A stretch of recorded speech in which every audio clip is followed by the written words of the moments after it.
ओम नमो भगवते वासुदेवाय। दोस्तों, अधिक मास का प्रारंभ 18 जुलाई से हो चुका है और यह पूरे 1 महीने तक रहेगा। इसमें विष्णु जी और श्री कृष्ण जी की विशेष पूजा करनी चाहिए, मंत्रों का जाप करना चाहिए, दान करना चाहिए, स्नान करना चाहिए, वृक्षों को लगाना चाहिए। जितना हो सके आप विष्णु जी और कृष्ण जी का ध्यान कीजिए, सत्संग कीजिए, पूजा पाठ कीजिए। दोस्तों, कुछ कार्यों को इस अधिक मास में नहीं करना चाहिए, जैसे शादी विवाह, मुंडन संस्कार, गृह प्रवेश और जनेऊ संस्कार। इन सब कार्यों को करने से आपको अधिक मास में बचना चाहिए।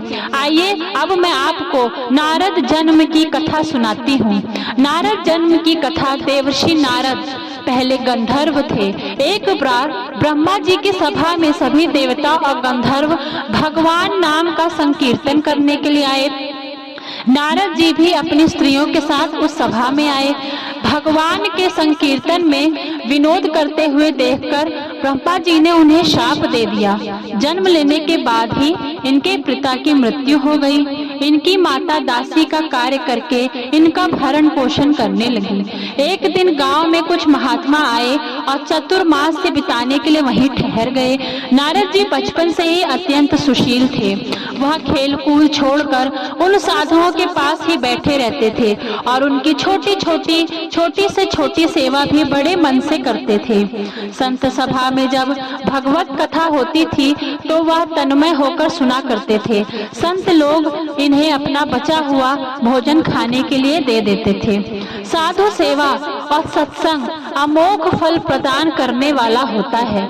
उसके प्रभाव से नारद जी का हृदय पवित्र हो गया और इनके पास समस्त पाप धुल गए। जाते समय महात्माओं ने प्रसन्न होकर इन्हें भगवान नाम का जप एवं भगवान के स्वरूप का ध्यान करने का उपदेश दिया। एक दिन सांप का काटने से उनकी माता जी भी इस संसार को चल बसी। अब नारद जी इस संसार में अकेले रह गए। उस समय उनकी अवस्था मात्र 5 वर्ष की थी।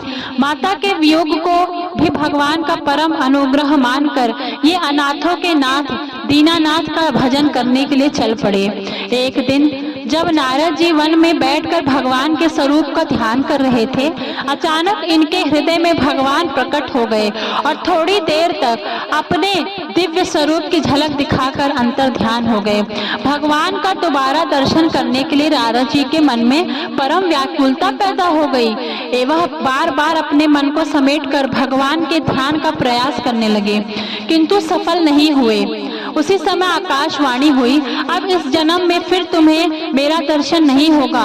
अगले जन्म में तुम मेरे पार्षद रूप में मुझे पुनः प्राप्त करोगे। समय आने पर नारद जी की 5 भौतिक शरीर छूट गया और कल्प के अंत में वह ब्रह्मा जी के मानस पुत्र के रूप में अवतीर्ण हुए। देवर्षि नारद भगवान के भक्तों में सर्वश्रेष्ठ हैं। भगवान की भक्ति और महात्म्य के विस्तार के लिए अपनी वीणा के मधुर तान पर भगवत गुणों का गान करते हुए निरंतर विचरण किया करते हैं। इन्हें भगवान का मन कहा गया है। इनके द्वारा प्रणीत भक्ति सूत्र में भक्ति की बड़ी ही सुंदर व्याख्या है। अब भी यह प्रत्यक्ष रूप में से भक्तों की सहायता करते रहते हैं। भक्त प्रहलाद, भक्त अम्बरीश, ध्रुव आदि भक्तों को उपदेश देकर उन्होंने ही उन्हें भक्ति मार्ग में प्रवृत्त किया। इनकी समस्त लोकों में अबाधित गति है। इनका मंगलमय जीवन संसार के मंगल के लिए ही है।